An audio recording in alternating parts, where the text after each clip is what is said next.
Okay, looks like we are live. How's everybody doing tonight?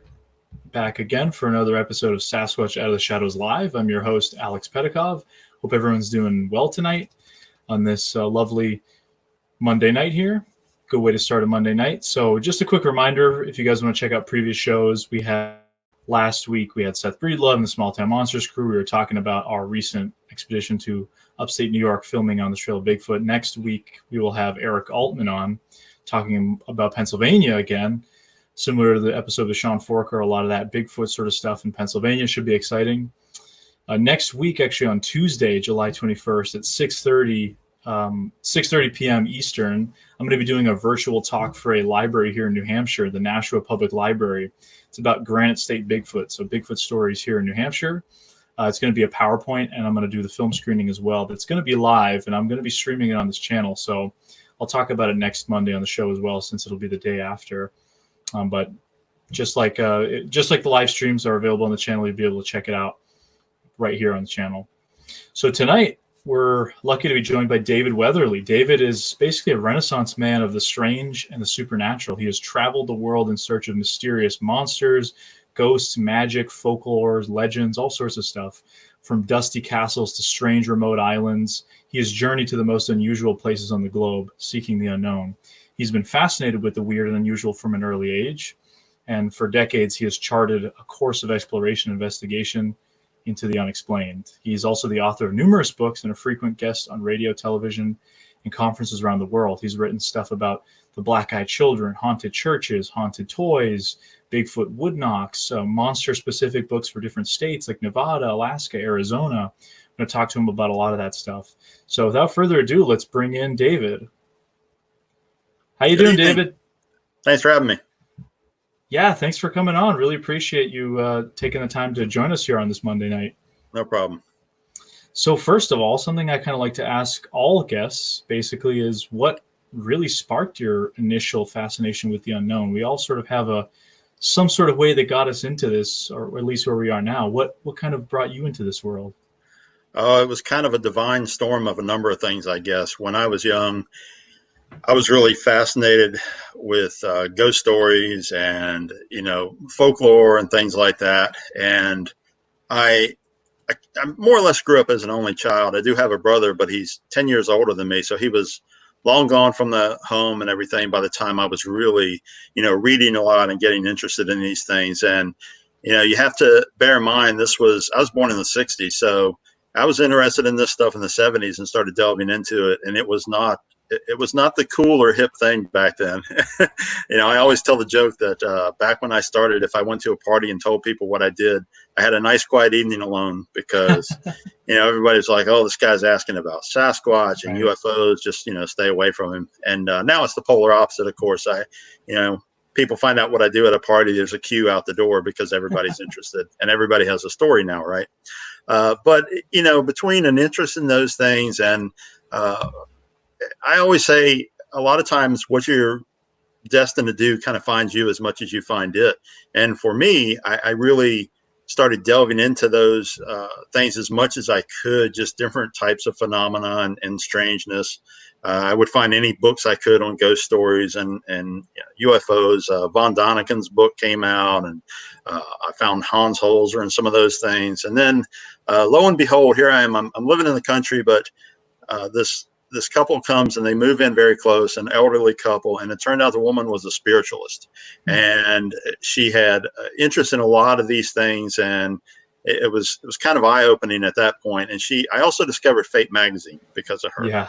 And that kind of, I think, sent it over the edge, for me, because I'm interested in all this stuff. And back then you can't really find much, right? And then I see here's this publication that's got, here's a cover story on Bigfoot, and there's, screaming skulls in here and all this stuff. And I'm like, this is amazing. And, she said, oh yeah, that publication's been around since the 40s, and she said, well, you come by and visit tomorrow. And when I did, she presented me with this huge crate full of years of Fate magazine. Oh, and she says, I don't think I need these anymore. Why don't you take them? And man, that was it. I was mysteriously too ill to go to school for a few days, and just kind of huddled in and just devoured all this stuff and never looked back really since then. I mean, you know, I was able to delve in more and start investigating cases and stories when I was young, and then kind of got on some other paths, studying different tribal traditions and real magic and lots of other things along the way. But it all became a very holistic whole for me. And some of my early influences have a lot to do with that. You know, I found John Keel early on and knew him before he passed away. So, you know, his approach was always kind of what I guided myself towards, I guess, sort of a journalistic, investigative approach. And he was one of my big influences. Wow. So it's sort of like a mishmash of various sort of paranormal and cryptozoological things that obviously Very fate covers a lot of that sort of stuff. So was there an area in particular that caught your interest over another area, or was it all just sort of combined interest? You know, initially I was interested in all of it. I really was, because of course back then it wasn't as, I guess, segregated as it is a lot of the times in you know, the modern time, because now we have people who they're ghost hunters, you know, that's all they do. We have people who only study Bigfoot, and you know, back then it wasn't quite the same. You know, there was more of an overall approach. You have people like Keel writing about a wide range of things all kind of together. And you certainly had organizations devoted to specific areas, but I think there was less hesitation for a time of looking into other areas of high strangeness, so to speak. And fortunately, I think we're coming back around to a certain degree, because I know I run into more and more people who sort of have a broad interest. They're interested in cryptids and UFOs and all these other things. So it's kind of nice to see. Yeah, definitely. It's there is obviously those people that specifically just kind of focus on one area, but I think even those people have, if you're into one thing, you're sort of into all of it. I think it's not hard to go into another area, so to speak, or be interested in that sort of stuff as well. Now, you've obviously traveled all over the place, writing, and in particular, you know, books that are like monster specific books, such as the Copper State monsters for Arizona or Alaska, Nevada. In the process of writing books like that, obviously, I'm assuming you probably were speaking to witnesses, talking to locals, visiting locations. What's kind of your process when you do like a book of that sort of magnitude? All of the above, really. You know, having done this for so long, I mean, I started essentially building case files in the 70s. And, you know, so I have so much stuff. Of course, back then there was no internet. You know, that's the PG era, pre-Google. Yeah. And you know, you couldn't get a quick answer. Are there Bigfoot sightings in Arizona? And you know, flip out a phone or pull up a computer. So you had to go and talk to people. Novel idea. You had to go investigate the areas. And you know, over the years, that's what I've done. I've been very blessed to be able to travel extensively. And I do, when I go into areas, you know, still to this day, I love to go in and network with people and meet the locals and hear the stories, because I think a lot of investigators get too dependent on the internet. It's a great tool. It's very helpful, but there's so many things that don't find their way there. You know, trust me, all the Bigfoot sightings are not listed on the BFRO. And, Right. you know, there's still so many people that they don't put those stories online anywhere. They don't talk to, you know, television cameras, but you get them in the right spot. You get them, you know, where they're comfortable with you, maybe having a couple of drinks at the local bar or something. And, you know, they'll start talking and they'll say, oh, well, yeah, okay. So, you know, I've gotten some great stories like that over the years. But no, really, the State Cryptid series, that kind of was interesting how that rose, because I decided to do a book on Nevada, which was the first one, Silver State Monsters. And one of the reasons I wanted to do it was a couple of the cryptids there I just found very intriguing. There's just such strange stories. And plus, nobody had done it. You know, nobody had written a book about Nevada. Or I don't think they had even thought about it, because everybody assumed, oh, yeah, Nevada, it's full of aliens, but that's about it. And, you know, so I started looking through my case files, and I thought, wow, I've got a lot of stuff here from Nevada. And then I spent a little bit more time and lo and behold, an entire book about the monsters in the state, which surprised a lot of people. And it's done very well. And I kind of rolled right from that one to Arizona and just thought, I've got so much material and I can really keep doing more states. So I just announced a few weeks ago, Indiana is the next one nice. in the series, which another beautiful Sam Sharon cover of the Beast of Busco, the giant turtle, Oscar. So look out for that one coming probably late this summer. And there are a couple of others already in the works. Awesome. Yeah, I was going to say your cover artwork with Sam Sheeran is fantastic. Sam obviously does some fantastic work. Pretty much whatever he does looks amazing. I kind of challenge him part of the times, when the Alaska cover, if anybody that I don't have a copy beside me, but the cover is a creature called a kushtaka or kushtaka. It's like an otter kind of thing. It essentially translates as otter man. And, when I told Sam about that one, you've got to paint a giant bipedal otter, but it can't look goofy, or too creepy. And man, he hit all the right notes on that. I think it's an amazing cover. They all look great. I mean, especially some of the ones, like you said, states like Nevada and Arizona, which are more people think of as typically desert, and you have sort of the pterodon looking things or the more Bigfoot like creatures. I think it kind of opens people's eyes to the possibility that it's not all just desert in those kinds of areas. And we'll come back to the Arizona thing because I have some questions for you about the Mogollon Monster specifically. But something I always like to ask people who have been in this, unlike myself, prior to the days of the internet, what do you see as like the biggest plus and the biggest minus to the internet, basically, and this sort of the paranormal cryptozoology, the study of the unknown or the Fortean? In terms of the internet specifically? Yeah, like what do you see, I guess, the plus from when there was no internet and the biggest minus now that it's here, sort of a combo? Well, it's kind of, I could give you almost the same answer for what's considered, quote, paranormal or reality television, I think, in that there are plus and minuses to that, positives and negatives for that too. Yeah. All of this stuff is kind of a two-edged sword. With the internet, it's really amazing for researchers, especially people just getting involved to, spend some time and digging in. There's so much good material online. I know that in recent years, there are people that have made an effort to, for instance, scan in a lot of the old newsletters from the 80s, the 60s, the 70s, 50s, all these different resources that previously were very difficult to find. And, then we've got great radio shows and podcasts, like yourself, that are directly interviewing people in the field and getting information out there. On the downside, anybody can sit in their basement and post stuff online, and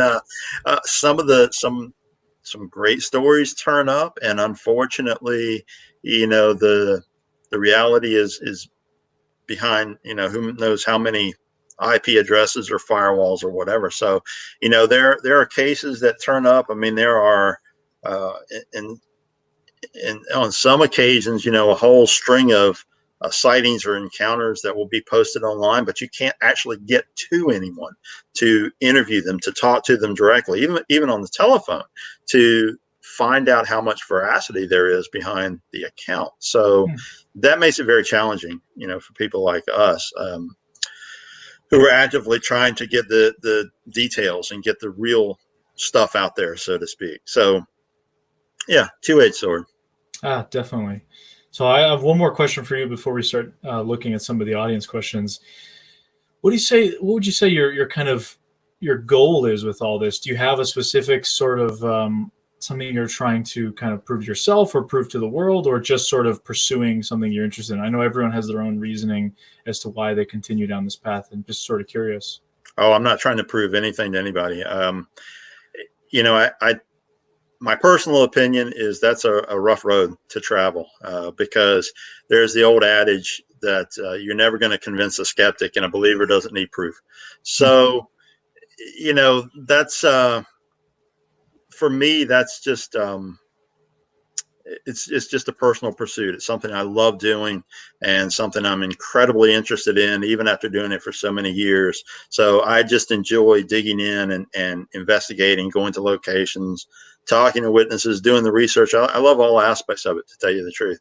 So I just really enjoy what I do and just want to share it with people, through the writing, and hopefully a few people here and there enjoy it.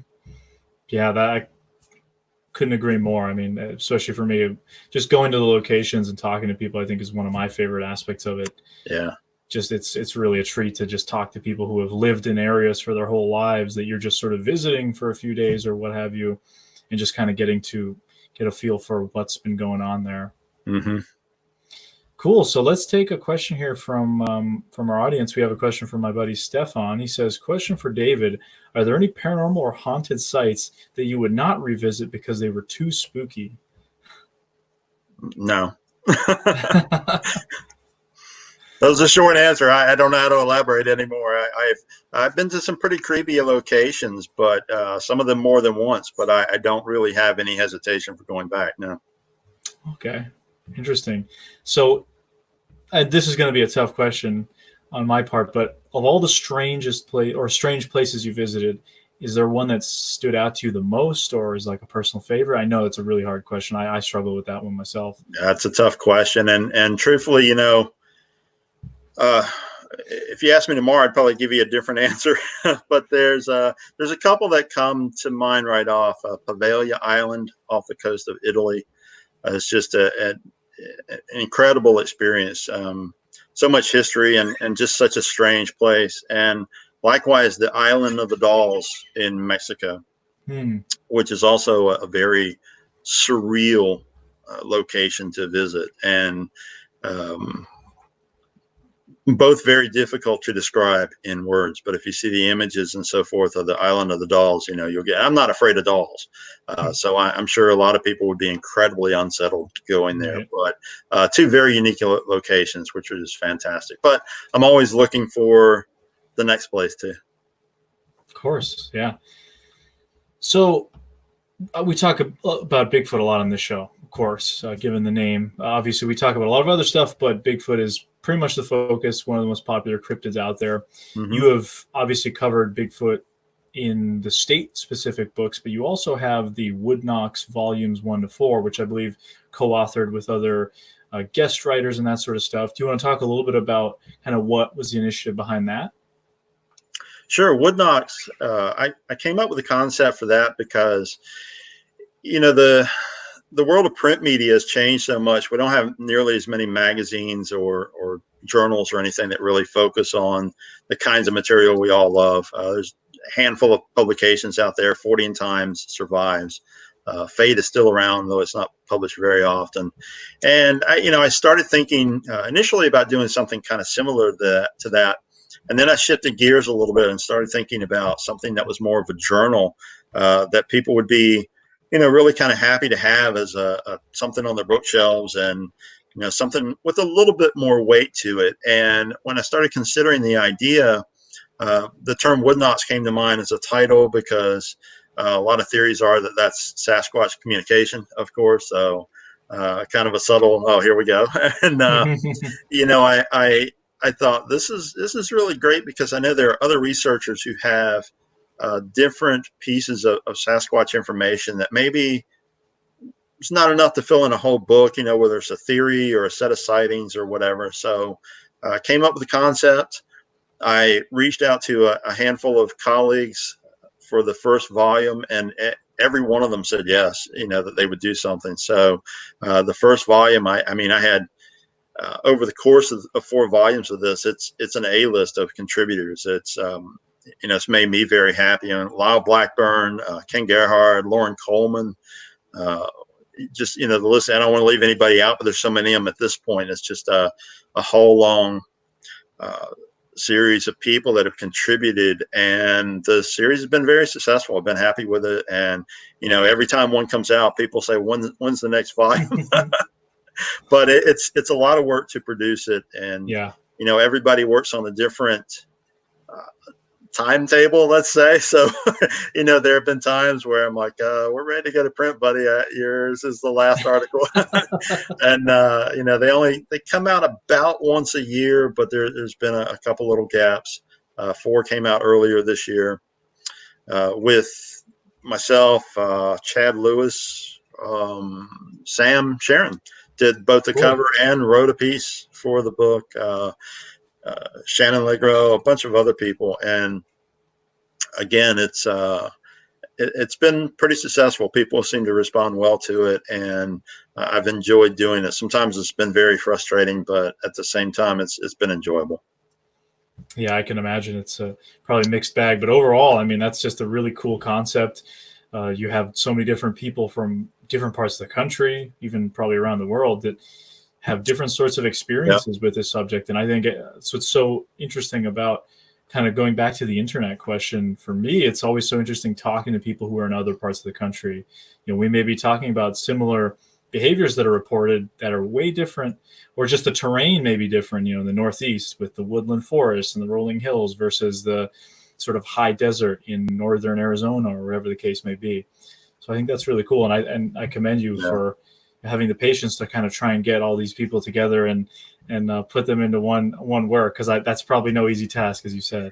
It's not, and like I said, everybody works on a different timetable, and a lot of different personalities. But it's been good, and we've had some international contributions too. We had a gentleman from Germany this past time. We've had a couple of Brits contribute, and we get perspectives. Had a fellow who wrote a piece on Chinese sightings. So it's nice to get all these other components to the overall picture of what is, this giant hairy creature. It's as we all know, they've been sighted all over the world. So it's cool to me to see all the different perspectives and how it fits together in the overall tapestry. Absolutely. Now, that being said, obviously the question will be, when is there another part in the works? Well, 4 just came out just a few months ago, and I haven't started on volume 5 yet, partially because I have several projects of my own that are coming out. I mentioned earlier the Indiana book is coming out this year. Haunted Churches just came out. That's a book I co-wrote, and there are a couple of others in the Cryptid State series that I'm in pretty deep into working on at the moment. And a few other surprises too that I've got in process. I guess one benefit of the lockdown, I've traveled a lot less, but I've done a lot more writing. So I've kind of gotten ahead to a certain degree. Right. A little bit of a blessing and a curse. Yeah. Cool. So this is not really a question, but it's an interesting comment. Critter Hunter says, I'm a hopeful skeptic of unknown hominoids. Listen to many podcasts, but love your show. Thank you. If it's real, it's a relic animal. Those islands where 2 recent species lived 10K years ago are the best hope. I'm assuming they're kind of talking about Homo floresiensis and Sumatra and those kinds of areas with the orang Sounds pendek. like it. Do you have any kind of experience with that? Any thoughts about kind of what relation to Homo floresiensis and the orang pendek, and if that really is kind of the best hominoid that may be out there? Oh, I think that was, that's pretty fascinating material that's coming out of there with the research on those species. So, on that note, though, I will say that I have a lot of skeptics, people who are somewhat skeptic or completely skeptic or whatnot, show up at conferences and so forth. And often, there's a handful of questions they ask. And the one that seems to come up the most frequently is, a question/statement. Well, if it was out there, we would have seen it in this country already, because there would be proof. There's so many people in this country. And I always point out, most people in this country live in major cities. And unless you're much of an outdoorsman, you don't realize how much wild area there is in this country. As an example, I often tell people to look at the state of Utah, which, has a fairly sizable population. It's sort of intersected by 2 main interstates, one that goes north-south and the other that goes east-west. And the greater portion of the population of that state lives along that corridor.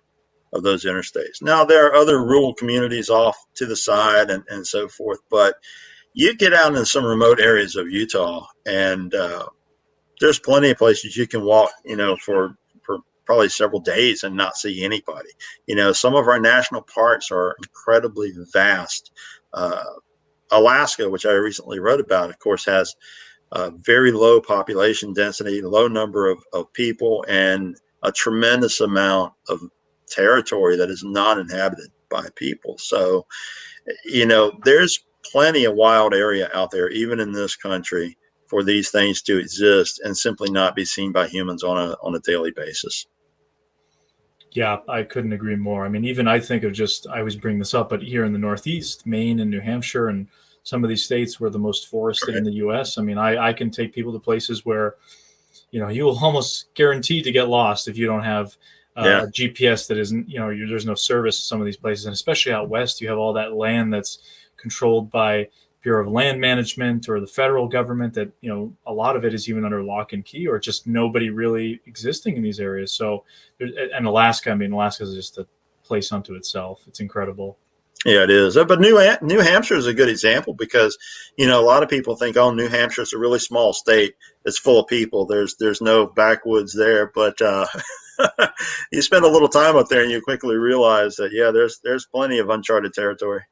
Oh, yeah. And the mountains here, they're pretty vast for this part of the country as well. Yeah. I mean, even just having been to the Adirondacks a few weeks ago with Seth and the Small Town Monsters gang, as we talked about last week on the show, I had never really spent too much time in the Adirondacks, but that park, that state park, is larger than some of our national parks. And yes, the majority of it is just woodlands and rolling hills and mountains. And it's just, that is the kind of place Bigfoot would be. Yeah, exactly. Unbelievable. So this is actually a interesting question kind of on that note, but All Things Nevada says, hi guys, how do you feel about Bigfoot living underground? That's something that's postulated every once in a while. I think that they, personally, I don't think they live underground per se. I think that they are creatures that take advantage. So, if there's a cave system, if there's caves available that are easily accessible, sure, I think they're going to utilize those. You get into some areas like Kentucky and other regions that have a lot of cave systems, then I certainly believe they're going to take advantage of using that for shelter.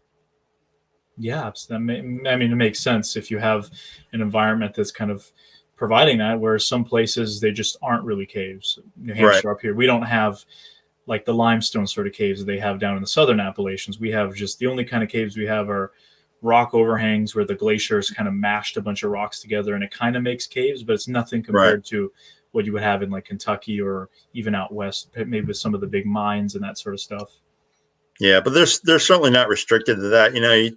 You take a lot of the swampy areas, there's many sightings at Everglades. There's plenty of sightings in the Everglades, and there certainly aren't any caves there. So, some of it is they're opportunistic. So if there's area there that they can, go into a cave or go underground somewhat, sure. Yeah, definitely. So Daniel Fernandez, he's a regular from Brazil. He asks, what's the weirdest cryptid case you've investigated? Oh, well, I'll tell you about a very strange experience from just a few years ago. I was in Point Pleasant, West Virginia, with another investigator, a West Virginia native named Dave Spinks, and we were there in December. This is, if you've ever been to Point Pleasant, it's kind of a quirky little town, and definitely, of course, when you're there during the Mothman Festival, it's a completely different thing. But the rest of the year, there's not a whole lot going on in Point Pleasant. And certainly in the winter, when everything's kind of, closing down and people are spending more time in their homes, it's a very quiet place. We were there early to mid-December and went out to the bunker area. We're driving around and just sort of, we've been to the area several times before, and I've been to Point Pleasant plenty of times, but it's always, there's some kind of eerie things out there, around those bunkers. And this was daytime hours. We were looking at some areas that we could pick out for a night visual, that night, because there are sightings of various other cryptids in that area. People have reported Bigfoot sightings. They've claimed there have been dogman sightings in the areas. So as we're driving very slowly, Dave was driving to the left side of the road. We saw a carcass, and a carcass of a deer. We started to go past it and backed up, got out, and went over to take a look at this thing. And it was one of the strangest things I've ever seen. I have plenty of photos of it. First of all, the entire top of the head was sheared off, and it looked like it had been just cut very clean, almost like with a laser or something. And when we initially looked at this carcass, we thought maybe a trophy hunter, had just snagged the antlers and dumped the carcass. But as we began to investigate the area, we realized that there were no deer tracks anywhere around. This is all dirt and rocky area, but there certainly would have been tracks. We were leaving tracks. There were no other footprints. There were no prints from vehicles. And not to sound cliche, but it looked like this thing had just been dropped from the air or something. I mean, it was just there. And as we're inspecting the area, Dave was kind of walking a circle, and I bent down. I was really looking at this carcass because I thought something else seemed slightly off. And as I crouched down looking at this thing, I realized what it was. There wasn't a single insect on this carcass. There was no sign of any flies or maggots or anything normal that you would expect to see. The carcass had clearly been there for a couple days probably. Furthermore, no scavengers had touched this thing.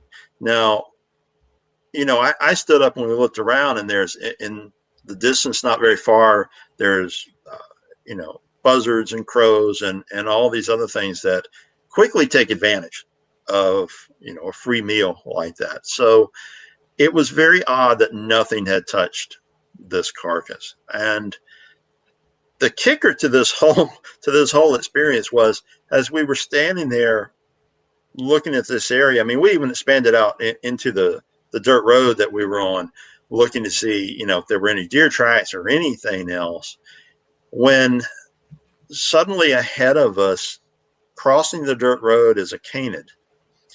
And the daggone thing looked like a Texas chupacabra is what it looked like. It looked like something that was hairless with the long tail, and it was moving in this really weird loping fashion. We had a GoPro set up in the windshield of the car, which did capture the thing, but unfortunately, I mean, it's just, I'd almost hate to post it because it's sort of the stereotypical blurry photo. It's not blurry, right, but it's just so far that it's not completely in focus enough to tell what it is.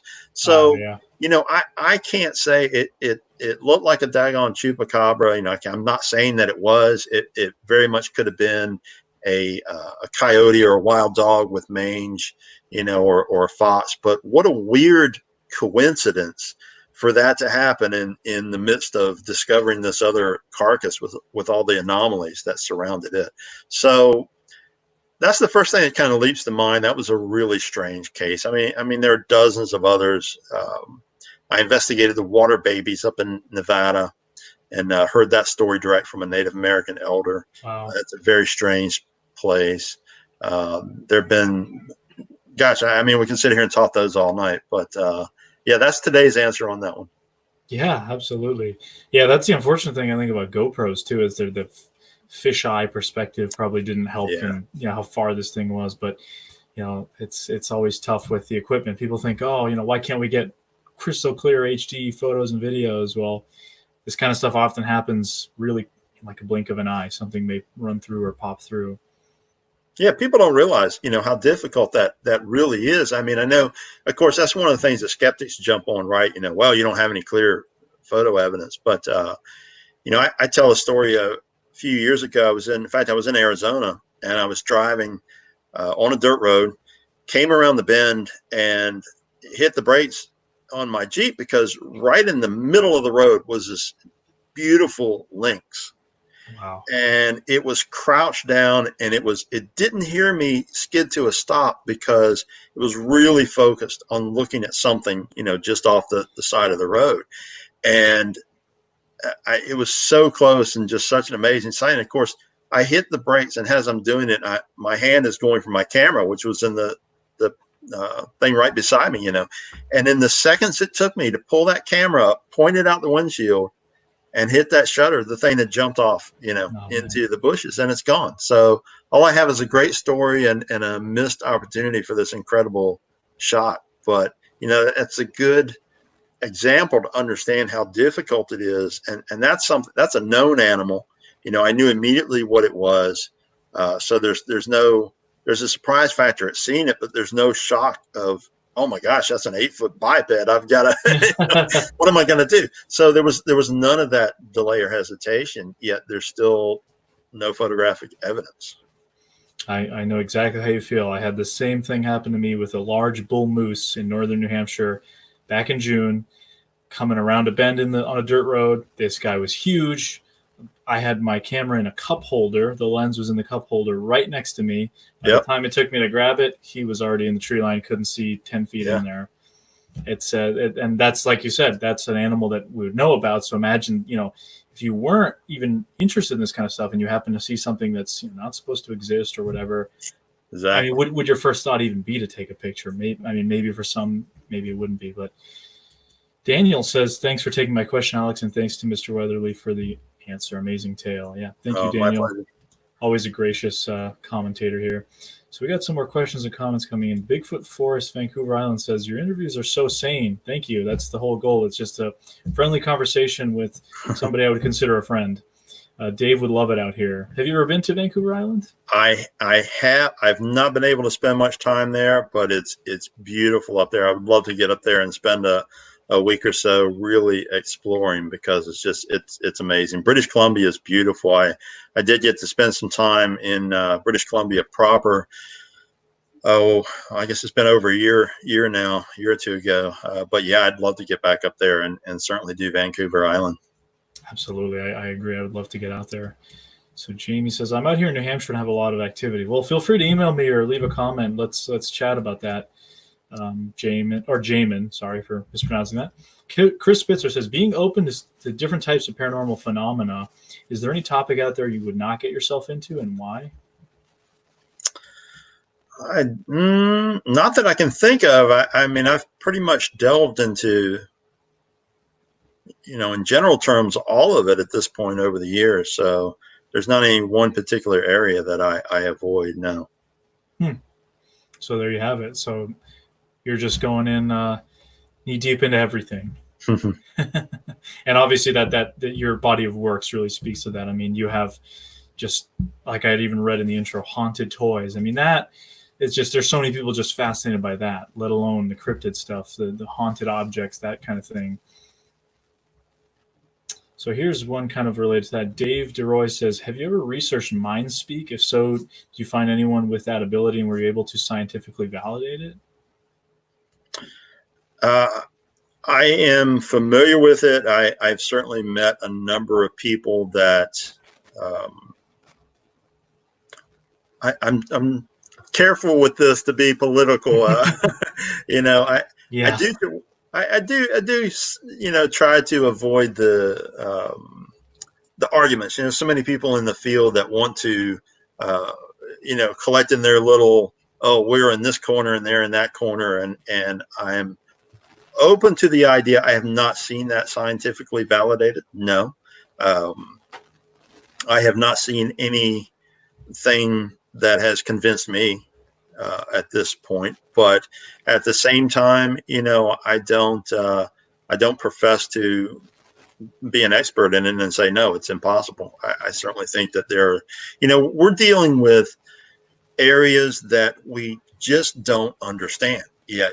There's no scientific explanation or parameters for a lot of this stuff. So I think to a certain degree, we have to be open for a wide range of potentials and possibilities.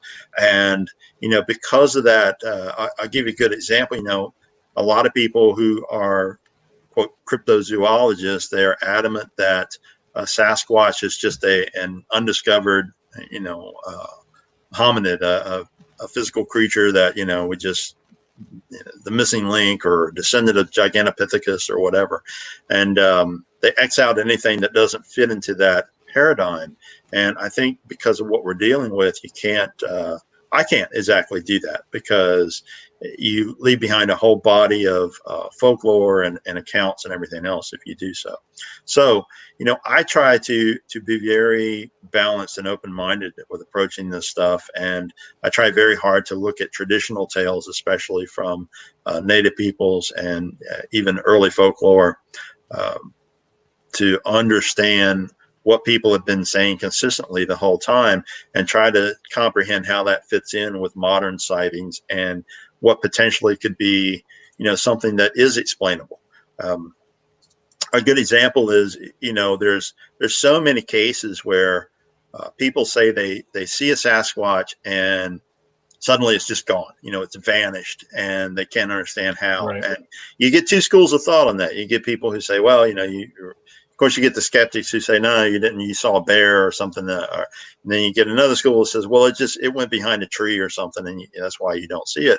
And then you get the other crowd that says, oh, it was mind speaking or controlling your mind or whatever, so you forgot that you saw it. And I like to say, all right, well, how can we consider this in modern terms and begin to understand what potentially could be happening? Because there are a lot of Native American accounts that say that these things can vanish somehow. And, right. my point on that is maybe it's a organic technology, so to speak. Maybe it's something that we just don't understand. Imagine the first person who saw a chameleon.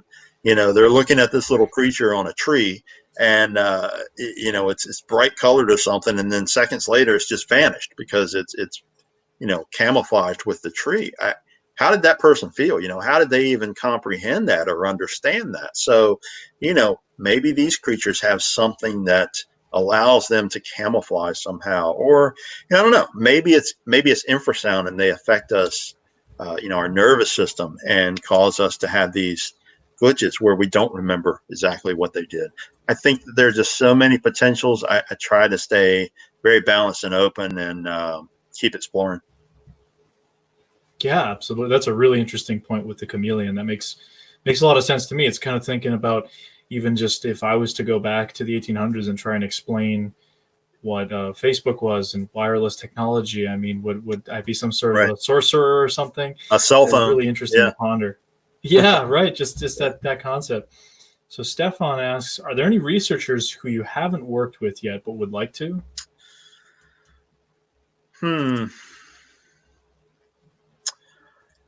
Oh, by name, nobody's jumping to mind. I've been lucky to meet a lot of people. I'll tell you one thing, in terms of cryptids, I would love to get down and spend some time in Tasmania looking for the thylacine. I think that is just such an intriguing potential and possibility. I think it's very likely that in our lifetime we're going to see it rediscovered, so to speak. There are so many intriguing sightings, and I've been to Australia, but I didn't have time to.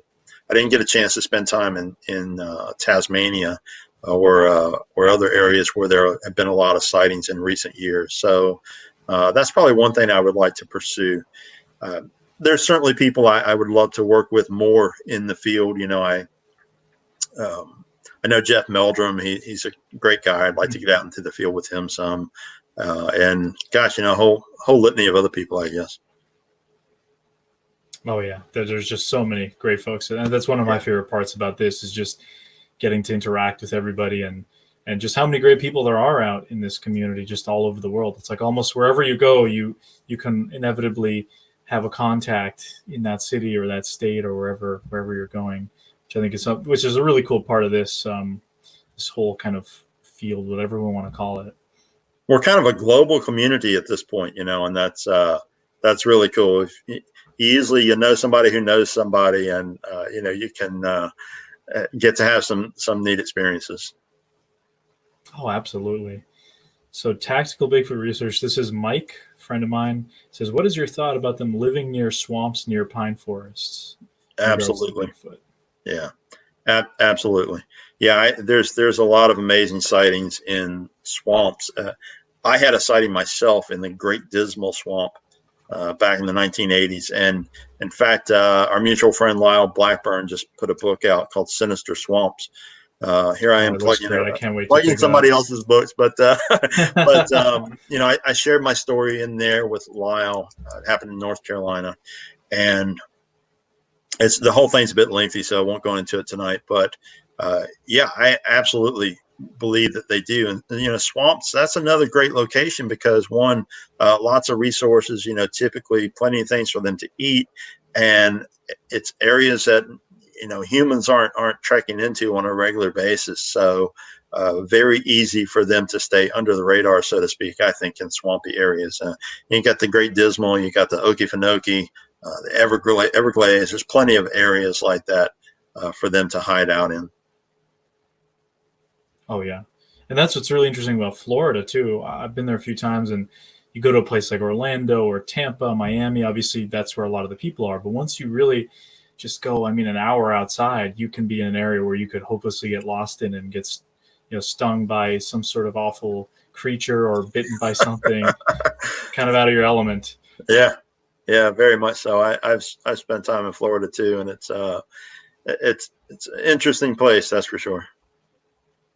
Absolutely. So we're going to take one more question here before I ask my question about the Mogollon Monster, and then we'll take a couple more questions before we wrap up here. But Bob Ritter says, great chat, guys. Any thoughts on British Bigfoot? I'm deeply skeptical, but apparently there's a movement over here. Yeah, I'm kind of with you there. I'm a bit skeptical about it simply because small island nation and lots of people.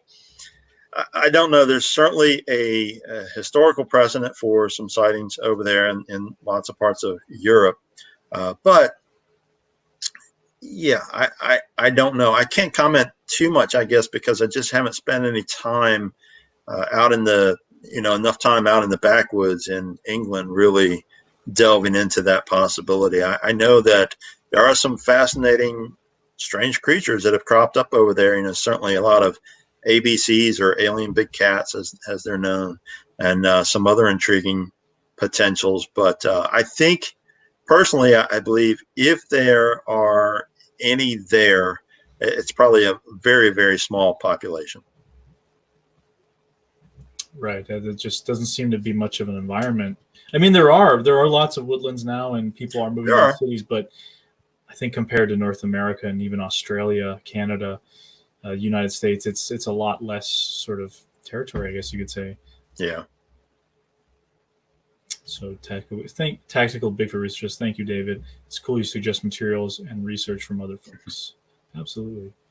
So my last question for you is regarding the Mogollon Monster. So as I've talked about on the show before, a couple weeks from now, I will be fingers crossed, going to Arizona for a few days with Nash Hoover and the Chasing Legends crew. And we're going to be doing a sort of documentary in search of the Mogollon Monster and talking to some folks and kind of checking out the area around the rim. You obviously covered that in your book about cryptids in Arizona. So is there any kind of wisdom you would impart to myself and to the crew, and anything you would suggest checking out? Well, certainly make sure you spend some time on the rim. I know that lots of Arizona is kind of locked down right now because of the COVID situation. So, some of the things I would suggest is going to be impossible to do. I would tell you to go hang out in some of the local bars and find Yeah. some of the old cowboys to talk to and so forth, which is what I did for the years being there. But beyond that, certainly just spending time. Of course, Payson is kind of monster central in Arizona. It's pretty much dead center of so many sightings. Prescott is a good area, and these little towns. It's pretty fascinating because out west, and you get into these little towns in Arizona and so forth. You can be sitting at a coffee shop or something outside, and just easily in view is dense forest. And, there are so many sightings that don't get reported. And, I covered some in my book. I covered some of the well-known sightings, but also some that I had collected personally. But even since then, I've gotten lots of reports from that area. And the activity is consistently high in that region. I think most people, they think Arizona and they think, oh, it's all flat and it's full of cactus and there's Phoenix. And that's far from the case, man. There's so much territory for these creatures to be wandering around, especially around the Mogollon Rim, and some beautiful wild territory. Just get out there and spend some time in deep in if you can. And, you never know what's going to visit at night. Yeah, that's the hope. We'll be out there, and I believe one of the people we're interviewing was mentioned in your book specifically about that. I think his name is Alex, if I'm not mistaken. I don't remember the last name, but we're hoping to talk to him about that and really just spend a lot of time on the rim. That's the goal. I mean, yeah, as you mentioned, we're not really going to be able to go and just kind of hang around town and try and stop random people. Everyone's on their guard these days, so. We'll it's a beautiful environment. The absence of people. Yeah. Sorry. Yeah, I said it's a beautiful environment though, and just the experience of being there and hanging out on the rim is going to be worth it alone. And just there's sort of a unique eeriness about that place at night. So I think you guys will have a good time. Oh yeah, plenty of things out there that want to kill us aside from yeah, monster. yeah. Something to be careful of, but we're taking the necessary precautions. We've got our venom kind of kits, how to like suck the venom out if you happen to get bit. But we're all going to be obviously on our guard. Very important, safety first. You got to watch out for the bees too. The killer bees have moved into Arizona, so. Oh, another one of the list. So speaking of beautiful locations, Michelle B asked, when I used to live in Hawaii, I saw a UFO and a dinosaur bird. Have you ever investigated Hawaii? I have. I've spent a bunch of time in Hawaii, and I love it there. Incredibly expensive to live over there, of course, but man, those islands are beautiful, and they really draw you back. I was hoping to go back. In fact, had planned to go back this summer because I was supposed to speak at an event there, but everything has been canceled, so wasn't able to make it. Yes, I have been there, and lots of fascinating and weird things in Hawaii, that's for sure. A very close friend of mine runs ghost tours in Honolulu. If you ever get over there and have a chance to do the ghost tour, it's well worth it. And the tales that are out of there, of course, are very unique because they're so tied into the traditional Hawaiian culture. You've got stories of the night marchers and, strange sharks that live in the waters around the coast and lots of other things. But short answer, yes, and I love Hawaii. Oh yeah, what a beautiful place. So here's a pretty good sort of question. I think it sums up a lot of, or maybe it'll sum up a lot about what we talked about. But a friend of the show, Kara, Crash Course Cryptozoology, said, "What is the weirdest case David's come across in his time, crypto, UFO, or otherwise?" And he mentioned the cryptid one earlier. Maybe a tough one, but still, thanks for the question, Carrick. Yeah. Yeah, that's a tough one.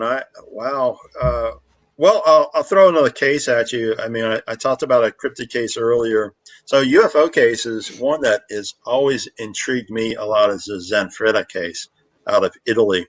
And I've been to some of those locations. A lot of people don't know about this case from the 1970s.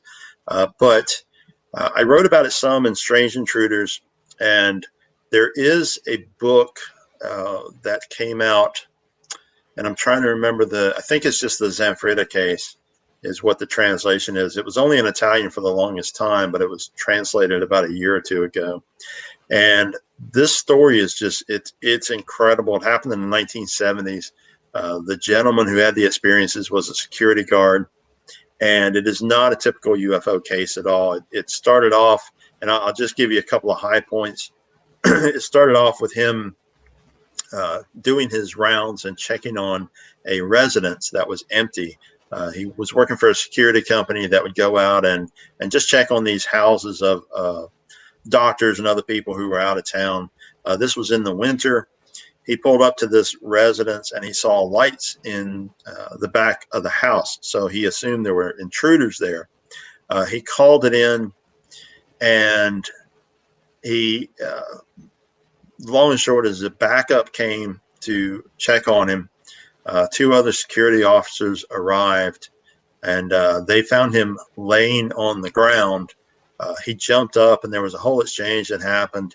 And he purportedly had seen these giant aliens walking behind the house with what he described as undulating skin. And there are drawings of this thing. They're really bizarre-looking creatures. They do not look like the Greys at all. The thing about the case is that a whole large group of people reported seeing strange lights in the sky around these houses at the same time. Zanfretta's encounters were not done. He had other incidents where he purportedly was abducted, is what the implication is.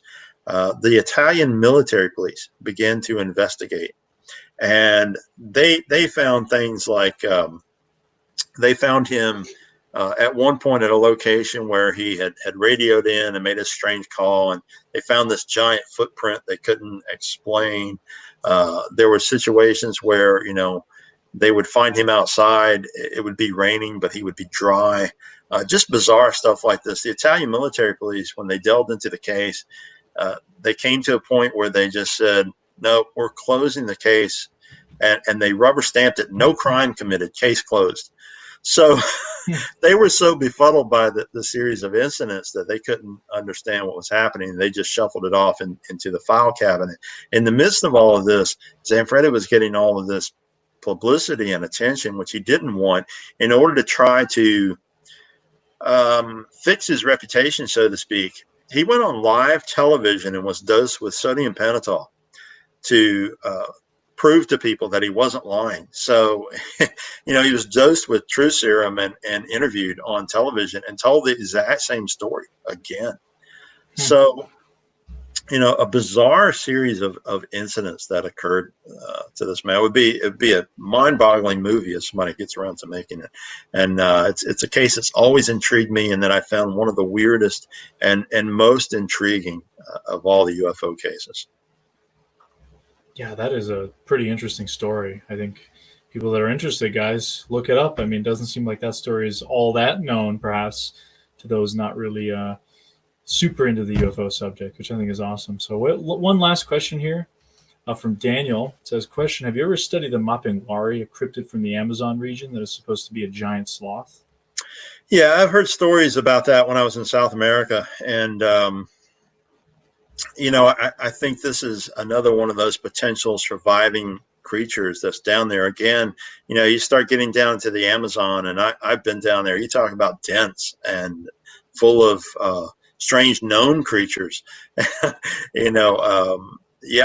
think there's good potential for something like that existing down there. And we only know a small portion of the creatures that do exist in the Amazon that have been documented.